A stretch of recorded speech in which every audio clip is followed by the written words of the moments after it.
Hi guys, this is Tumaini KKTV group. We are back again to apologize for what's happened. Mashabiki zangu mimi naomba poleni sana kwa sababu kuna muda mrefu kabisa hatujaposti movie yoyote na mnajiuliza tumeenda wapi. Na sisi tumewaambia tupo, ijapokuwa tumepata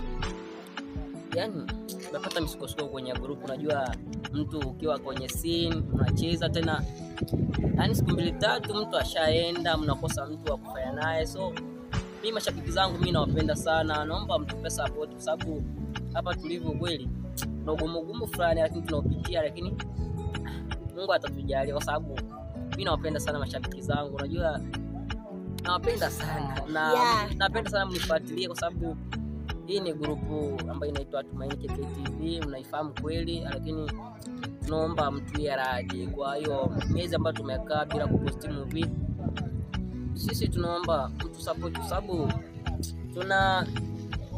wanasema we want to just say sorry guys.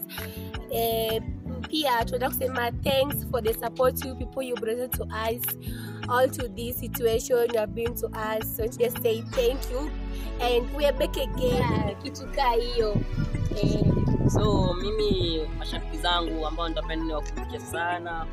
Unajua ndio lazima sisi tunaendelea poa, ijapokuwa kuna vitu ambavyo vinafanya mpaka tukakufahamu kidogo, lakini Mungu yupo, tunampenda sana. Sasa nilikuwa nawatangazia kuna movie ambayo tumeitoa sasa hivi ambayo inaitwa Siri Yangu. Nadhani mtaipenda wote kwa sababu najua mashabiki zetu mimi tunawapenda sana na tunapenda sana mtufollow, mcomment, mshare, mlike, msubscribe. Nawapenda sana mashabiki zangu. Bye.